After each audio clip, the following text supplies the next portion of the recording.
Vols JP has declared a state of emergency. We'll tell you why coming up next. The songs how like me, poets at an arcade, soaking moonlit falls, unbroken passes inundated orb that we call home, and it's night and I'm alone and I'm alive.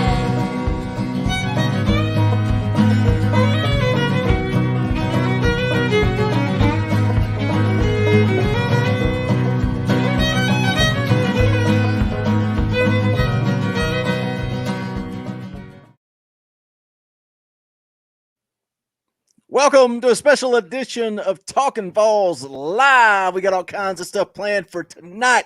JP called it an emergency podcast. He rallied the troops. He says, boys, we got to get together. We got to do this. It's an emergency. JP, what? Tell him why. Why are we here? What is the emergency? I'm just trying to figure out what's going on, and I need some big orange group therapy from all of our Talkin VAWLS fans and listeners. I mean, I'm just trying to figure out how 6 quarters ago, football, we were leading one of the top 4 teams in the country at halftime. And in 6 quarters, we look like that we haven't even practiced football. It's just, I don't know. I'm just trying to make some reason behind it, and I need some therapy. I just need to be talked off the ledge. I'm telling you, I have struggled to figure out how in the world this football team can play so bad Saturday and lose to Kentucky by 27 points. So I just need some therapy.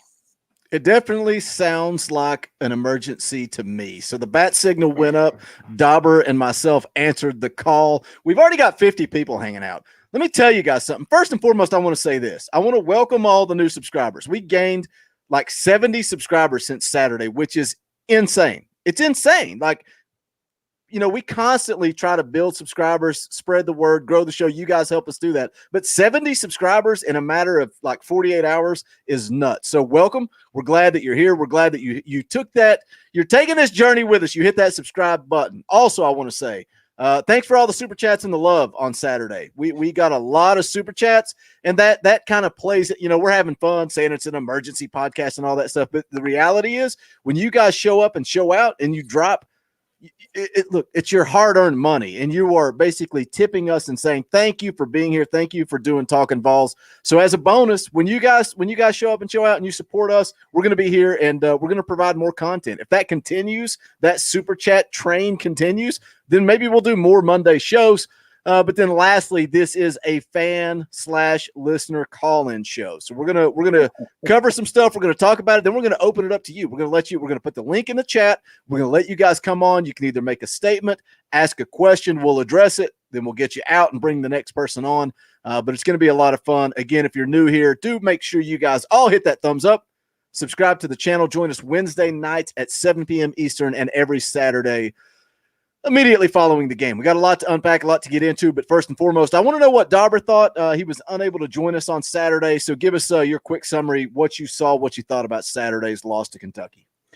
Man, did not like much of what I saw. The defense played well in the first half, in a game that should have looked a whole lot different than it did. What was it? Three consecutive possessions with turnovers, 2 of them pick sixes, less than 3 minutes apart. And I think that was just a momentum killer. It really, the self-destruction of the offense led this team to do something that I've not seen a Jeremy Pruitt coach team do. In my opinion, and that's give up. I really was disappointed with the lack of effort, the lack of heart, the lack of holding home field. We talked about it Wednesday. 17 years since Kentucky had won in Neyland. More than 17 years. 17 games. 17 games. 17 games, yeah. Yeah. We were in diapers, Dobber. 36 years. last yeah. And I got a story about that. I mean, I just, that's something that I didn't think this team would do. And we've not seen it. We've not seen it the first 2 seasons of Pruitt. He's through some pretty dire circumstances. Through the beginning of last season, he somehow kept the team together, and they were able to get better week to week. Something that's interesting to me is we talked about after the Florida game. That's when they had the meeting, and that's when this team came back together. And how many times can you rally the troops, right? How many times can you circle the wagons and get everybody to buy in again?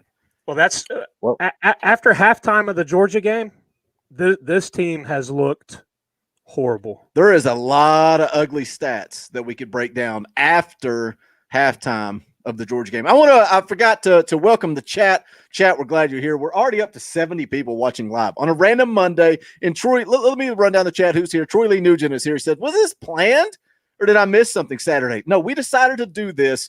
JP sent a text about 5 hours ago, and that's when we decided to do this.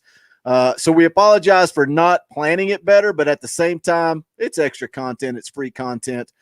So thanks for joining us. Thanks for being here. IC86 is here and says, I got my sticker in the mail. Thanks to whoever took care of that. That's Dobber. Dobber mails out all the stickers. He keeps track of all the predictions. Wednesday night, we will let you guys know who won the free T-shirt for the pick'em on the Kentucky game. Jeremy Davis is here. Says we all may look like Vols JP eventually with a bag over our head. I hope he's wrong. Oreo Puppy Dog is here. Thanks for being here. Who else do we have? Tim Bradley is here. Says the like button is smashed. Tim, I don't know what the like button is, but I hope you hit the like button as well. We're glad that you are here. Who else do we got hanging out? Trevor Crane is hanging out on Facebook. Says, who is starting Saturday? Stick around, buddy. We're going to get into that. We're going to talk about it. Hillbilly Sportsman is here. Rusty Shackelford says, hell the chat. Hell the chat. We are glad that you are here. All right, let's get into this thing.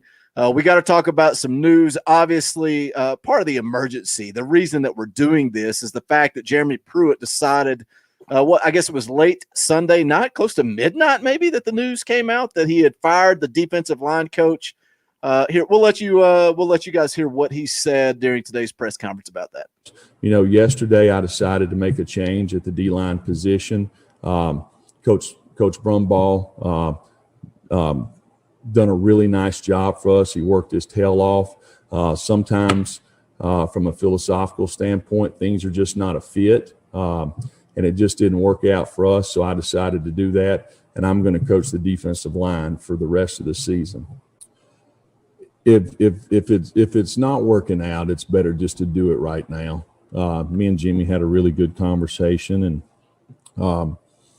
it's unfortunately, probably because of the COVID circumstance, when you're a new coach and you don't have a chance to be around your players from March, April, May. And then limited in June, puts you at a disadvantage. And this is no knock on Jimmy as a coach whatsoever. He is one of the most knowledgeable guys I've been around, and he'll do a good job wherever he goes. And just something that I felt like that we needed to do, and we did it.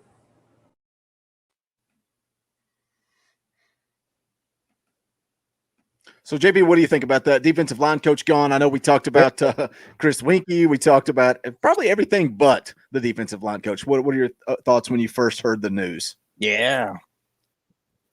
I was very shocked. Surprised. I know they hadn't been setting the world on fire, but, they'd probably been the most consistent position unit that we've had this year. Just very, very strange. Don't know what's been going on. I know we was talking about before we went live. Pruitt was always saying during fall camp that he wasn't impressed with the defensive line. Defensive line wasn't playing. It's too soft and so forth. And I think this probably goes back to a couple of players, being wishy-washy whether or not they were going to play this year, Solomon and Middleton and all that. But something's going on. But it's very, very strange, and it just makes me think, how in the world holy smokes, how in the world can we fire him now, knowing what this offensive line is doing and knowing how the quarterbacks are playing? I mean, It's just listen. We got to stop. We got to stop the show. We got to stop the show. Donovan Milliken dropped a $100 super chat. Golly, Donovan, and didn't even say anything. He just gave us $100. Well, Donovan, we appreciate that, buddy. We more than you know. You guys. Wow. Crazy. Yeah. I honestly don't even know what to say. It's just $100. That's the highest super chat of all time. So Donovan, do me a favor. Send us a DM on Facebook or Twitter somewhere. Send us. I think you're in the Facebook group too. Send us a message. Let us know what size shirt and what type of shirt you want. We'll get you a Talkin VAWLS shirt sent out. Like that's nuts. That's crazy. That's yeah. That's There goes the software upgrade, fellas. I think that thanks for covering our streaming service for the next year.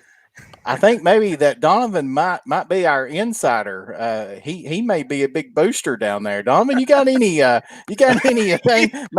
Maybe we need to get Donovan on here later and him give us some insight. You know, He's got the inside scoop. I mean, obviously, yeah, because I mean he doesn't even post anything. It's just like, you know, he just drops it, you know. Heck, man.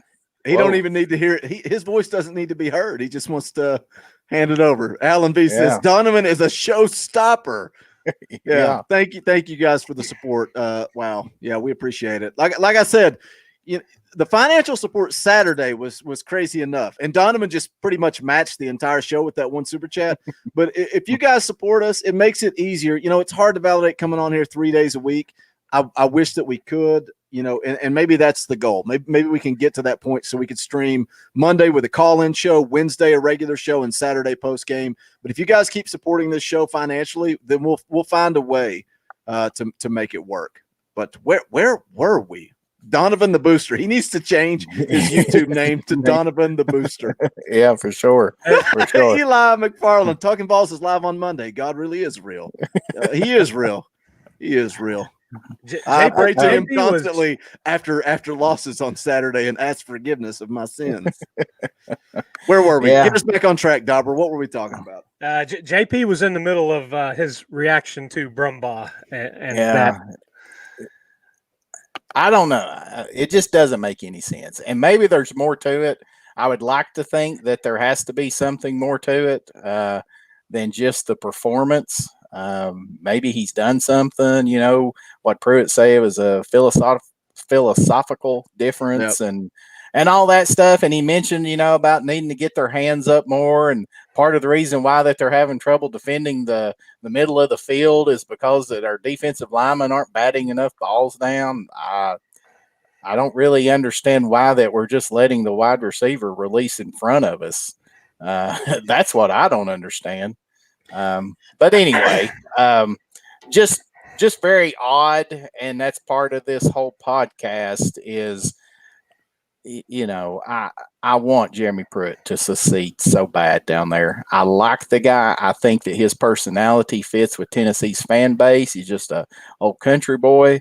I think that he is an excellent football coach, but the jury is still out as far as being a head coach. And obviously that's what he is at Tennessee.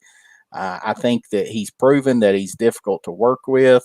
And I just don't think this is a good look to fire somebody 4 games in. I mean, it's just very, very strange. Yeah, that's what's so crazy. Considering that they weren't playing that bad. That position group was not playing that bad. It just doesn't make any sense. That's what's nuts to me is, like you said, the guy, he's been on campus for 6 months. He's coached 4 games, and he's going to walk away with 1.3 or 4 million, something like that. And oh man, it kind of blows my mind. And then the fact that Pruitt immediately states that he's going to take over the defensive line, just kind of reiterate what we've said about him before, that he's a micromanager, that he is trying to oversee everything. You know, we kind of touched on that Saturday. Is he overlooking this offense? And that's why Jim Chaney looks kind of vanilla, looks kind of handcuffed. I don't know. And that could ultimately end up being Jeremy Pruitt's downfall. We don't know. We got to let things play out. But what did you think today, Dobber, when did you find out today about the news? Dobber? Sorry, you cut out there. Oh, sorry. What did you think when you first saw the news that Jimmy Brumbaugh was cut loose? Like JP said, it was kind of head scratcher. Kind of shocked. He would not be the first on my list of coaches that might need to be shown the door. I think Pruitt's good buddy Will Friend, and the offensive line play has been far worse than the defensive line play. And we've said it before multiple times. The biggest thing that continues to be an issue for this Tennessee football team is quarterback play. And where we've gone the last couple of weeks is not just play, but development. Why is there somebody else not there that can push number 2 to be better or to make themselves the starter? And I think that falls on Winky. I've said it before. His time with the Rams was cut short and criticized by Hall of Famer Eric Dickerson publicly. And he's been criticized as a developer of talent. I don't want to completely throw JG under the bus. The kid has heart. The kid has determination. He's busted his tail at the University of Tennessee, but I don't know if it's a Jarrett Garantano problem or a combination of inconsistency in offensive coordinator and then lack of development through multiple coaching staffs. You said the struggles since they came out of the locker room in the Georgia game at halftime. And since then, I saw a stat that Garantano is 26 of 44. This is since halftime against Georgia. 26 of 44, 179 yards, 3 interceptions, 4 fumbles, and 7 sacks. That's his stats since coming. And look, the sacks aren't all on him. Some are on him, but not all. But I think it's something that we have. I think it's something we have to address. The Bilbo Tennessee says, boys, you want to play high stakes poker? I'm going to play high stakes poker. Thank you for the $50 super chat. You guys are nuts. I don't always agree. Thank you, brother. I don't always agree with Talkin VAWLS team, but I respect your opinions. Keep up the great work. That's something I've talked about before that I struggled with. For a while, it was hard when people disagreed with me or people would come at me and people would argue. And then I kind of had an eye-opening experience, and you guys probably don't even know who the guy is, but Ethan Van Sciver, he's a live streamer, he's a comic book artist, and he has a very successful YouTube channel. And he once said, don't block anybody on your channel unless they are doing something to hurt your channel. So if you guys come here and you want to disagree with me, you want to tell me how stupid I am, you want to tell me how stupid JP is, even though I know all of you love JP. It's very obvious in your comments, and that's fine. That's fine. I love JP too. But look, we all have different opinions, and that's what makes this fan base so much fun because we're all so passionate. So come here, feel free. Like I said Saturday, if you want to bash the players, bash the players. You want to bash the coaches, bash the coaches. You guys are free to let us know what you think. Hillbilly Sportsman sums it up best right there. We all bleed orange. But thank you so much for the super chat. We appreciate it. Thank you, Bill, bro.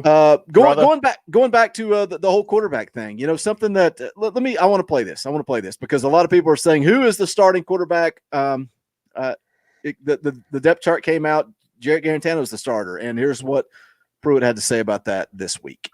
Jeremy, can you just talk about the quarterback situation? Is that going to be open all week? And could it even be where it's a game time decision as far as the starter? Well, I've talked about it a little bit in the past. Obviously there's 3 or 4 plays in a game that Jarrett would like to have back, right? Talked about them Saturday after the game. Same thing with JT. When you look at Brian and Harrison, both of these guys were very limited in fall camp, which is one of the reasons that, we've continued to have these scrimmages on Sunday night to try to get these guys kind of caught up, just to give them an opportunity. There's nothing like live action. And we had a scrimmage last night, and both of these guys took reps. So we'll continue to evaluate that position as the week goes. The Indy kid is here. He's in the chat. He says, was there ever a doubt that he was going to start Jarrett Garantano on Saturday? I said it on Saturday after the game. I told JP he's going to trot him out there. And, it just is what it is. UT Tanner says you got to start number 2 on Saturday. And I'm kind of torn. I'm kind of on the middle of this. I was saying don't throw Harrison Bailey to the Wolves, and then JP kind of talked me out of that when he said if Harrison Bailey can't go out there and compete against Alabama and take a beating that we all assume he's going to take, then he's not the guy for the job anyway. What I want to address, though, with this whole quarterback situation is the fact that where is Brian Maurer? And, I haven't really thought much about it before this week. They talk about, he was kind of hampered with the injury and all this stuff. He didn't get the reps. And he's been lumped in with Harrison Bailey, that, lack of time in camp. This is a guy that has started for this football team. He's played a lot of football for this team. So are you telling me that if Jarrett Garantano had been hampered with a hamstring, that he wouldn't have been your starter at the beginning because of limited time in fall camp? No, Jarrett Garantano would have been the starter regardless. So what is holding Brian Maurer back? There's been a lot of drama about this kid.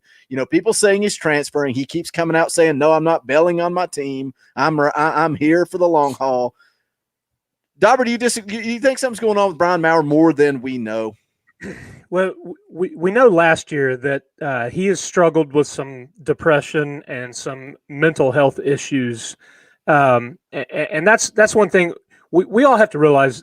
These are young men. These are humans. It's easy to just railroad them based on a football game performance. I'm going to throw this out there, and it's pretty obvious. They're not going out there to try to fail. I've seen, and I'm sure everybody else has seen all of the memes with Garantano being the player of the game for Kentucky, and all these things. He's going out there to win football games. The coaching staff, they're coaching to win football games. If they don't, if they're not successful in that, they'll lose their jobs. See Brumbaugh, case in point. Pruitt, he's going to lose his job if things keep going the way they're going. The same thing. If the players aren't executing on the field, a good coaching staff is going to put somebody in that is going to do that. At this point, where I'm at with the quarterback situation is, and JP brought it up last week, why do we not have somebody else there that is pushing Garantano to be better himself or to overtake him? That's the big thing. And it boils down to lack of development, and it's going to fall directly on the position coach, which is Winky, and then the offensive coordinator, which is Chaney. Is Chaney's offensive play calling being handcuffed by Garantano in there? I think it is. He can't throw the ball deep. And then we've talked about it before, the swing passes. I hold my breath every time that they throw a swing pass or a screen. A wide receiver screen makes me nervous. It should be the easiest play. We don't ever block it. For a fifth-year senior with the experience that he has, and it's mistakes that you would see a freshman making. So we've myself included, I've been a JG. I've supported him in the fact that he's the one under center. I want the team to be successful, so therefore I want him to be successful. And I think the answer was ride with him because of the experience and he protects the football. Well, guys, he's not protecting the football now. And that's the thing, too, that Pruitt said today in the press conference. He's like, well, he protects the football in practice. We're talking about practice? I don't care about practice. We're talking about two pick sixes in the game Josh on Dobbs Saturday. was never a good practice player. Two pick sixes in 3 kept minutes. on hearing reports of that. Yeah. And if you've got a backup that's turning the ball over left and right in practice, I can see being hesitant to play that guy. I can, and that's something that I've talked about. Dobber and I both have been criticized and ridiculed for being JG defenders. It's not that we're JG defenders. It's that we're trusting and believing in the head coach. And if other guys are turning the football over and Jarrett Garantano gives you the best chance to win, then let's ride on number 2. But when number 2 consistently proves that he turns the ball over in big time games, then you got to move on. You got to move on. Like I said, it's an indictment of the coaching staff and the lack of development, that there is nobody else there, that there is nobody. That's what frustrates me. That's the thing. There's nobody pushing him to be better, or there's nobody taking his spot from him because they are better. Yeah. And that's concerning. That's very concerning. Yeah. And the fact, like Dobber said, that we can't get anybody to even compete with him. I mean, it's obvious. Pruitt keeps on saying he gives us the best chance to win. Well, if turning the ball over 7 times or 6 times in the last 6 quarters of football that you've played is the best chance to win, then I think we just line up in the wishbone at that point in time and just go at it. Oh, wait, I forgot. We don't even have a fullback or even a tight end on the roster. So much for that, I guess. But, yeah, it's just – and I'm seeing it in the live chat here, at some point in time, and I think it's already started, he's losing this football team. I don't care what these players come out and say afterwards or whatever. I mean, it's evident. I mean, the guy shows zero emotion. I mean, he got took out of the game. There wasn't, even the announcers talked about it. There was nobody over there, trying to build him back up. He just stands over there and gives that stare look out into space. And even when things are going well, you never see him over there, trying to cheer people on and all that stuff. Honestly, I think Pruitt's backed himself in a corner in the quarterback position. And for whatever reason, he's continued to roll this guy out there, continue to put JG out there. And honestly, at this point in time, I feel like that he's banking on, can they catch lightning in the bottle like they did the last half of last year? And that's what he's hoping happens. I know there's a lot of people thinking that JG starts Saturday. I'm not convinced that happens. I'm thinking really Shrout could start, because it seemed like last year when they went back and forth that JG played better coming out of the bullpen. Yeah. I mean, and I jokingly said it in one of the replies to somebody from Saturday's show, if Shrout gets in Saturday and plays, the first 2 or 3 series, I mean, more than likely we're down 14 or 21 points. Because we'll get into that, I guess, Wednesday with Bama. But at that point in time, there's zero pressure on Garantano because the game's already done. And, there's no pressure and so forth like that. So that's what I looked actually, or what I think could happen Saturday, is I look for Shrout to get to start and him play a couple of series. Tennessee gets down, and then he puts Garantano in and kind of just back and forth, because, I mean, it's not going to work. I mean, somebody said he had started 35 football games. I mean, that's the sample size right there. And Indy Kid's right. I mean, it's going to – I mean, the fans are already mad. Yeah, I think the fans are already on the way out the door. Already mad. I mean – there are already people calling for Pruitt's head at this point. Well – I'm not there. I still think I still think he could be the guy. Yeah, we'll have to see. But I'm telling you, I mean, it's just like insanity. I mean, it's like beating your head against the wall, expecting a different outcome with it. It's not going to work. And again, we go back to, I don't want to hear an excuse that he's the best that we got, because that's the coach's fault. That's the coach's fault that they haven't been able to develop somebody in 3 years that Pruitt's been down there to even compete with this guy. To the point that we've got a 5th-year senior quarterback that's turned the ball over 6 times in the last 6 quarters of football, and you're telling me that he that he is continually the best option at quarterback? I find that hard to believe. Let me hit this super chat, and then we can decide if we want to keep going down on this conversation or start letting some listeners come on and ask some questions. But Lee Huber drops a $10 super chat. Thank you for the support, Lee. I think you were dropping some support on Saturday too, so we appreciate that. But the fact is, JG does not have the talent. A nice guy, but we are not talking about an after-school special. They have to go with the more talented Bailey. My only concern, and even though JP has kind of swayed me on this, Dobber, you weren't here Saturday when we kind of talked about this. I want to know what your opinion is. Would you throw Harrison Bailey to the Wolves on Saturday against Alabama, or would you roll with maybe Shrout and Garantano, and then you've got the bye week? You can do, they did the scrimmage again last night. You could do that again after the Bama game, and then you got the bye week to kind of build Harrison Bailey and maybe give him his first start against Arkansas. Although I don't think Pruitt's backing down. But what would you do? If you think back to, the god of Tennessee quarterback play, Peyton Manning, he got his first start on the road at a ranked UCLA as a third stringer after Colquitt and Helton get hurt, and the rest is history.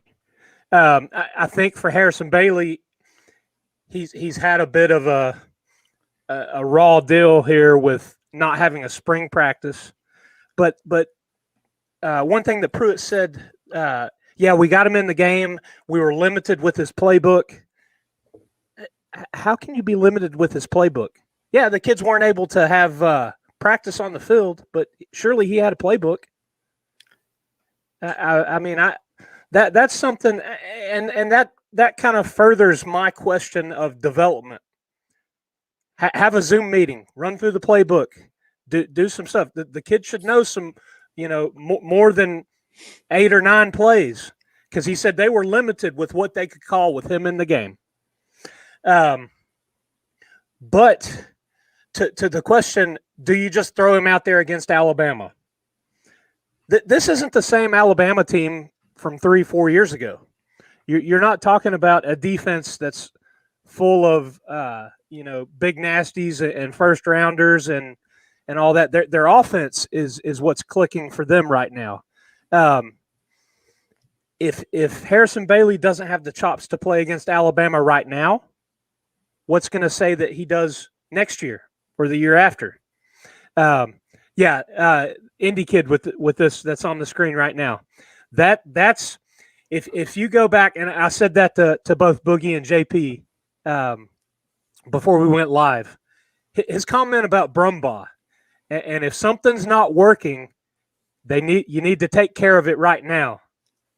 That just the irony of that comment and the lingering quarterback situation, dilemma, question, it's lost on me. I don't know where this team goes. Your head coach is backpedaling, floundering. He's losing the fan base, and this past Saturday, it looked like he lost the team. And like I said in my first comments about the game, that's something that, in my opinion, we've not seen from a Jeremy Pruitt coach team. We've not seen the team just kind of give up and not really look like they want to be out there. And that's what happened Saturday. Well, and sorry, Dobber. Sorry. And it doesn't bode well for the five games left. Yeah. What I was just going to say is it's almost like that the 8-game winning streak, although I was not happy and I felt like that it was very disappointing to lose that game to Georgia in the fashion that we did and just got physically outplayed and whipped in the second half. But the fact that we go out the very next week and we lose to Kentucky by 27, I mean, I'm sorry, but I'm thinking we're back to square one, Georgia State. I mean, because that's the way that this team played Saturday. I mean, that football team gave up in the second half.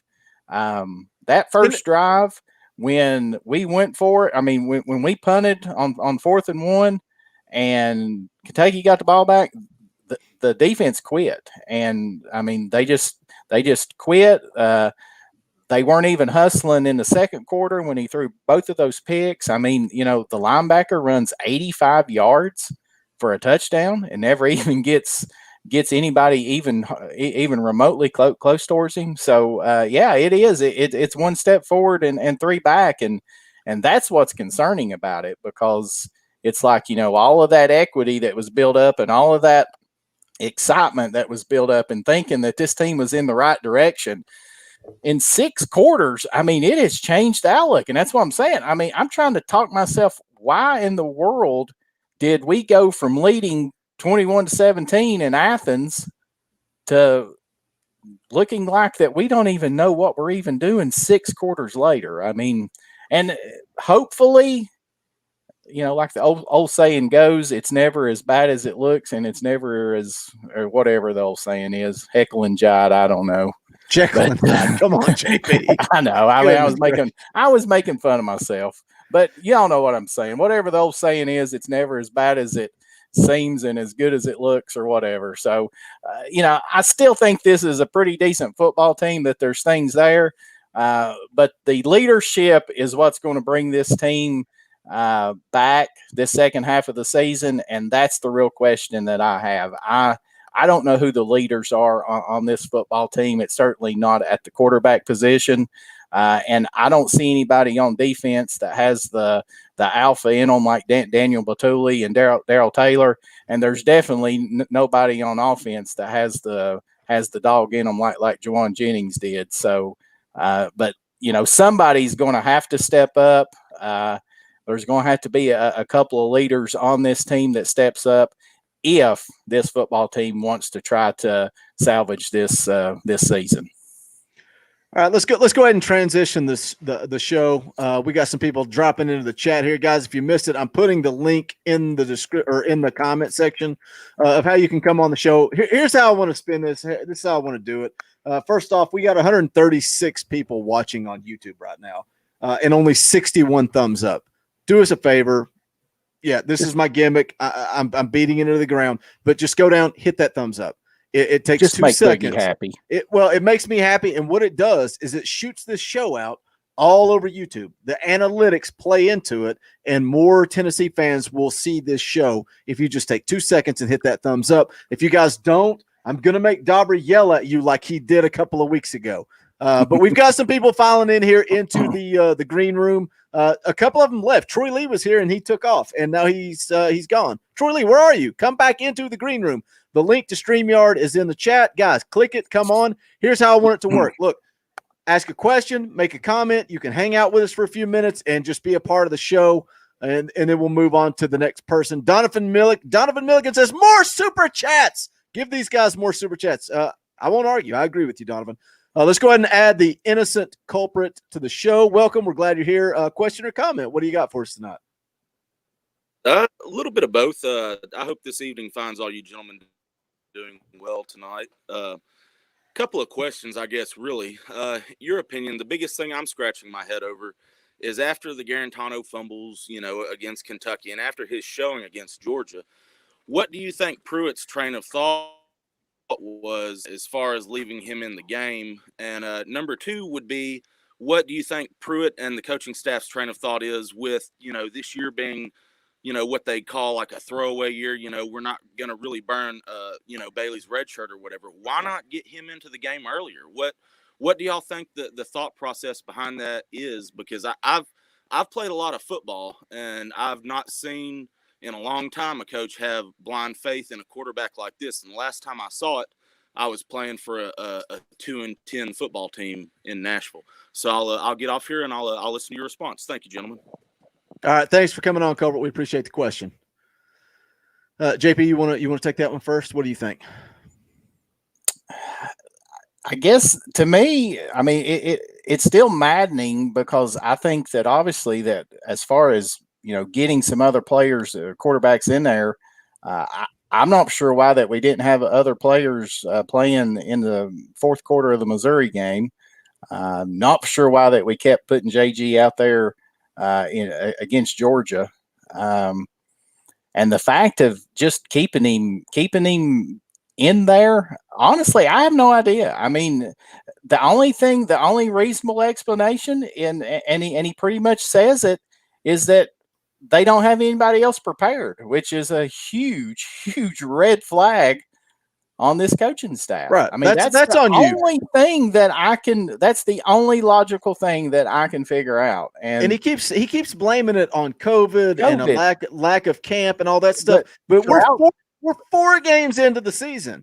And like exactly. You said, he had the opportunity against Missouri. And I get it. You're game planning for certain schemes and all this stuff, but you are not giving these kids an opportunity to develop. And that's on you. Like when you're talking about player development, we're talking about player development. That's on you as a coaching staff. Dobber, you want to address this real quick, and then we'll get the next caller. Well, I mean, it's like I said just a minute ago.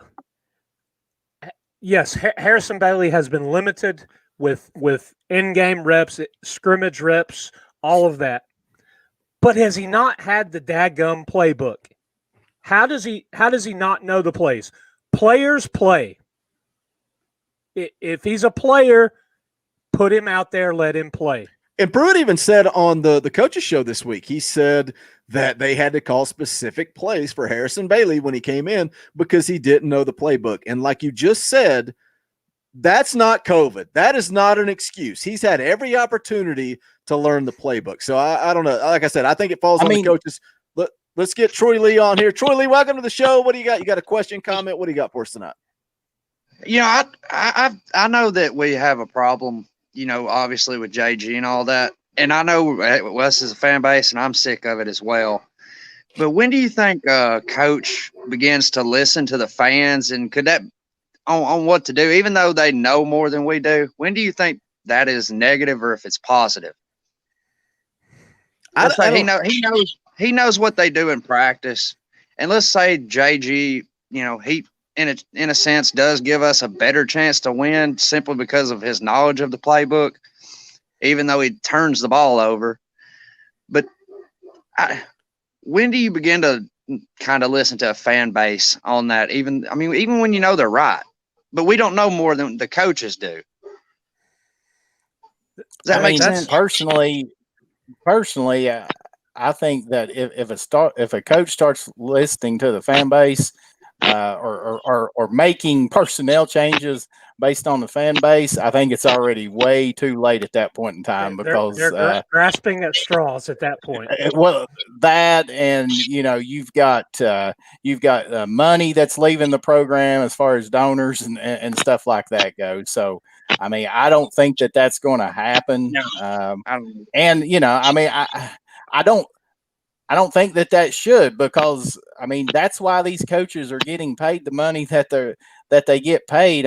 That's their job, to go down there and coach these players up. And obviously they are getting to watch them in practice. And as a fan base, that's all that we can do is trust that they are putting the people out there, the players out there that they expect is going to give them the best chance to win.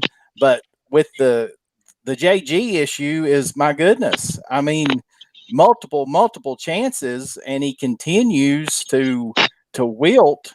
And it's again, it just goes back to, at some point in time, you've got to start placing blame on the coaching staff for not getting somebody else prepared. I totally agree. It's insanity. It is, man. It is. At some point, you stop looking at practice and you start looking at in-game. I don't care if you never turn the ball over in practice. If you turn the ball over, what did we say, 6 times in 6 quarters? Is that what it was? Seven.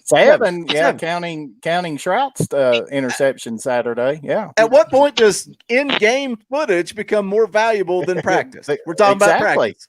Troy, thanks for coming on. We appreciate the question. Appreciate y'all. All right, we're going to go ahead and add Tim Bradley to the show. Our good friend Tim Bradley. What's going on, Tim? Welcome to the show. You got a question, comment? What's up, fellas? I got a comment I wanted to touch on as considered with the JG thing. It's something I've seen from him over these last 5 years, fifth year senior. What I'm seeing from this offense, and I could be completely wrong about this, but a lack of leadership on the field is destroying this offense. I've spent most of my adult life in the military, and I know when you're, and I'm talking about in the field. I'm not talking about on the sidelines. The coaches can yell all they want to. There has to be a guy on the field taking charge. That has to be the quarterback. You can sometimes catch lightning in a bottle with like we did with the dog last year with Juwan Jennings, a power player like that. But ultimately, the quarterback sees the whole field. He has to be in command. I have yet to see that from JG. I've never seen him have total control of this offense. And the players that we like to talk about, like Manning and Dobbs and Tyler Bray and guys like that, they had command of their offense. I don't think Garantano. Tim. I don't think Garantano has the confidence to be a leader. I think that's his biggest That's downfall. a lot of it. Yeah. I mean, that's a lot of it. But I mean, again, it goes back to, how many opportunities is the guy going to get? I mean, to the point that I feel sorry for the guy. I mean, honestly, I'm like, we keep just trotting him out there, and he just keeps on just throwing interceptions or fumbles or not making the proper reads or but even still, you want that fire, that passion, that guy that you're gonna, like Tim said, you're gonna follow that guy into battle, like a Juwan Jennings. Like, give me a Juwan Jennings or a Trey Smith, and I will run through for that guy. If you're a weak leader, and I've seen this. I've seen this in the line that they're not going to perform for a weak leader. I don't care what you're doing in life. You are not going to perform for a weak leader like you are for a leader that, number one, you have to be the star player. You have to be the guy that's staying up later than everybody else. When everybody else is out at the party or whatever, you're sitting in your room going over playbooks. You have to be that constant professional to perform at the level that we're wanting to perform at. You have to be. Yeah.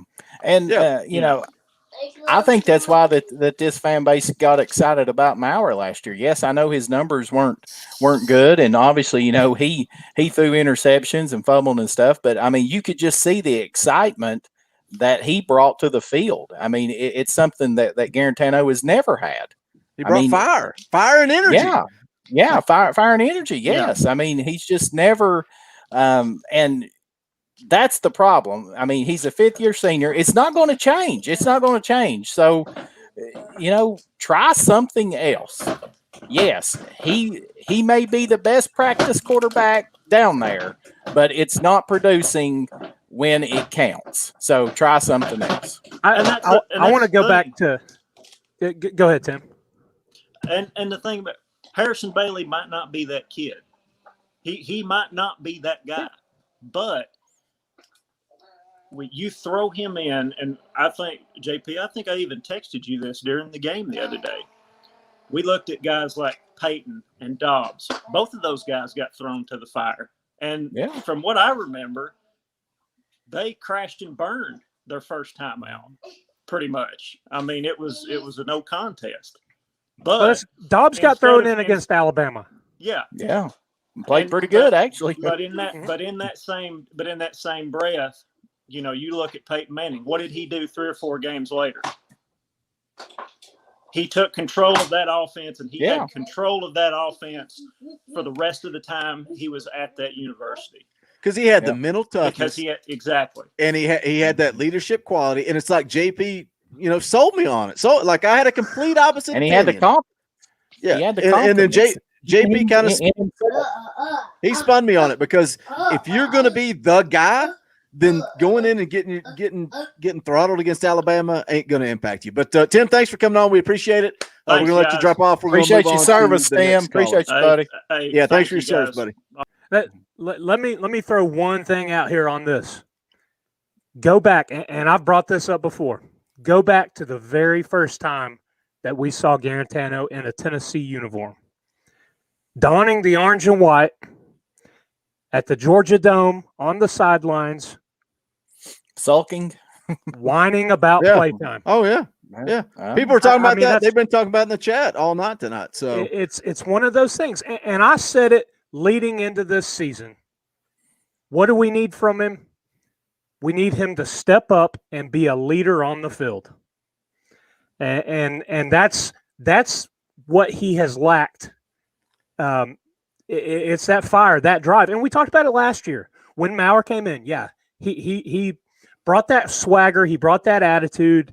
It wasn't a pouty, I go back to the BYU game when he got his shoe ripped off and the guy picked it up and chucked it to the sideline. Did he get up in that guy's face? No, he immediately went to mommy and daddy to tattletale. He looked at the ref like, oh my gosh, did you see what that guy did? Yeah. I mean, and I saw somebody in the comments there mention, had Big Al speak to the team. And then they come out and play like they did. Embarrassing, you talk about a leader. Mm-hmm. You talk about somebody that took control of the team and was that coach on the field. And Trey Smith talked about that. Talked about the embarrassment of having Al talk to the team, and then the way they let him down. But then on the flip side, he also tweeted out that if anybody said anything negative about JG, he was going to have it. And it's like, come on, man, whatever. Let's move on. Let's get the next caller on the show. His camera's been on and off. He's been very patient and hanging out. I hope he's still here. Vince in Johnson City, what's going on? Hey guys, how's it going? Oh, wait a second. What's up, you can't ask a question yet. Hold on. I gotta do something real quick. Hold on. Okay. All right, now I'm ready. Vince in Johnson City, welcome to the show. Got a question, comment? I got the ETSU hat on for you. I don't see JG making basic plays, rolling out, extending plays. I mean, he has a hard enough time stepping up in the pocket. The offensive line they'll rally around a guy that extends plays. I mean, those guys they've moved a pocket since they were in 6th grade. I mean, they can do that. But I can't remember the last time he extended a play. I mean, the most significant play I remember in the last several years was the Hail Mary to Jennings. That just tells you I don't remember one significant play that JG has made. I mean, great show, guys. Love it. I'll get off here and listen to your comments. All right. Thanks for coming on, Vince. We really appreciate it. Thanks, Vince. Yeah. I mean, they are few and far in between. I mean, I can think of a few. I mean, I thought he played pretty good against South Carolina last year. And obviously, threw a nice pass to Jennings there right before halftime, I guess it was. But, Saturday watching that game, and I don't even know what the chart was even showing, but it was a chart showing like the ups and downs. And I mean, it was just like peaks and valleys. I mean, it's just a roller coaster. And that's what is so maddening about him is the inconsistency. He's 70, probably 65 to 70% of the time, he's not any good. And then you got about 30 to 35% of the time that he's pretty good. I mean, go back to the Missouri game. I mean, several really good thrown balls. The Georgia game, but both of those touchdowns that he threw. But then it's just like, boom. It's just like all of a sudden. I mean, he just cannot handle any kind of pressure, adversity, any kind of sudden change, anything like that. He cannot do that. Yeah, and he was Hillbilly. He was like the number 2 dual threat quarterback. Yep. I don't know what kind of dual threat quarterbacks they have in New Jersey because – bless his heart, it's like he's got darn cinder blocks tied to his feet. I mean, he's just He is slow. You talk about him scrambling. I don't want him to scramble because he gets pulled down from behind by a lineman. I just it's mind boggling. The kid, I'm thankful for the time that he's had, but I'm looking forward to something else. Because His fan base is, yeah. I'm kind of to the point where, man, it's just the Groundhog Day, man. It's the same thing. Yep. And it's like I almost tolerate it and put up with it against teams like Georgia, but then when you go out there and you get just dismantled by Kentucky, it's like I'm over it. And it's like the indie kid talked about. If you've not checked out the day after videos that he does. He uploads them on Sunday, so he has 24 hours to let things sit and, kind of come at it more logical than we do, emotional, after a game. And he said, why is Jarrett Garantano's leash so long and then Trout's leash is so short? Like it just makes no sense. It makes no sense at all. Let's go ahead and bring the next caller on the show. Day, welcome to the show. Thanks for you've been patient in the green room. Thanks for joining us. Day. Mayday. Muted, back. Mute, unmute. Day, are you there? I think Day is having some technical issues with the microphone, so maybe we can try in just a minute. Troy Lee wants redemption. Troy Lee is back for a second question. He says, guys, I was so nervous I dropped the ball. Troy Lee, you got a second question for us. No, you told me to come back, so I did. What do you got, Troy Lee? I don't have nothing no more. I'm just listening, hanging out. Troy Lee, you know what the best thing about this, Troy Lee? I didn't know that you guys had access to the private chat, and Troy Lee's dropping pouty faces in our private chat. That's amazing. You don't y'all go. All right, we'll let you go. We'll let you go, Troy Lee. Thanks What's for coming it, Troy? on. Let's try Day one more time. Day, are you there? He's got his camera on. We'll give him a couple of more seconds. Day, do you read me? Nope. Didn't work. That's okay. Maybe next time. I think we're going to wrap this thing up anyway. This has been a lot of fun. I mean, we had over 150 some people in the chat tonight on a random Monday night. We didn't even let you guys know, but you guys have blessed us with super chats and support, and we appreciate that more than you know. If you have not done so yet, again, make sure you just hit that thumbs up on the way out the door. And if this continues, if you guys continue to throw money and make this, I hate, it's not all about money, but it does give us a little bit of incentive to add some extra content and maybe show up on Mondays. We appreciate it more than you guys know. Make sure you join us Wednesday night, 7 o'clock. Yeah, tell them, Donovan. Wednesday, 7 p.m. Eastern time. We will have the results from the Kentucky T-shirt giveaway. We'll be giving a T-shirt away to somebody. We'll update you on our SEC Pick'ems. Also, you guys can join that on the Facebook group. Just search Talkin VAWLS. Join the group. You can get in on that SEC Pick'em, all that good stuff. But we're just glad that you guys joined us. We appreciate it. Anything else you guys want to say on the way out the door?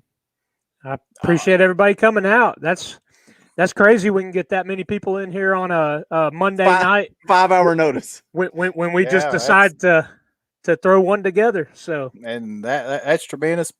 Appreciate everybody's support. Appreciate the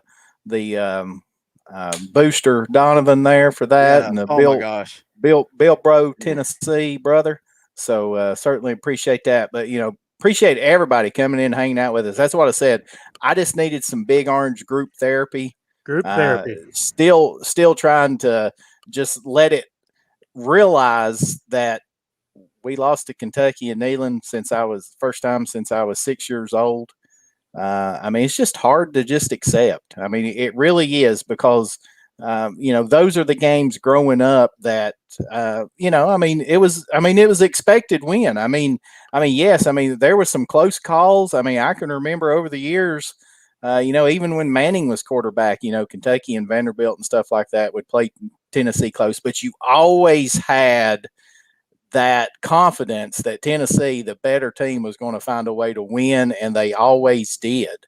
Against those teams, and it's just heartbreaking to see this program and these players just lay down the way that they did Saturday in the second half, for sure with that. But certainly, I'm looking forward to Wednesday's show. I can't wait to break down all of the deficiencies that Alabama has, and all of the plays that I think Tennessee can expose Bama on. I just cannot wait. I'm just so excited about that. Sound as excited as I was to start the show Saturday after the game. Yeah, that's I'll throw this out there. Growing up, we took for granted where this team was, and how they would beat the teams that they were supposed to beat, and they were competitive with the teams that we gave Alabama all they wanted for a decade. We would usually run the table in November, and that was just kind of matter of fact. Yeah. I mean, I think Fulmer's record in November was, it was unreal. I don't even know if he lost 5 games in his entire 17-year tenure down there in the month of November. I mean, it was. Tennessee just, they just finished strong, and they beat the Kentuckys and the Vandies and the South Carolinas or whatever. Yeah, but man, how it's changed. You didn't even stress. You didn't even stress. You sat down to watch the game on Saturday, and it was just relaxing, like you never worried about it. But anyway, guys, again, thanks for showing up. Thanks for showing out. We appreciate you guys always being here when we go live. Join us Wednesday night, 7:00 p.m. Eastern Standard Time. But for Vols JP, for Dobber, my name is Boogie Bentley. Go Big Orange. The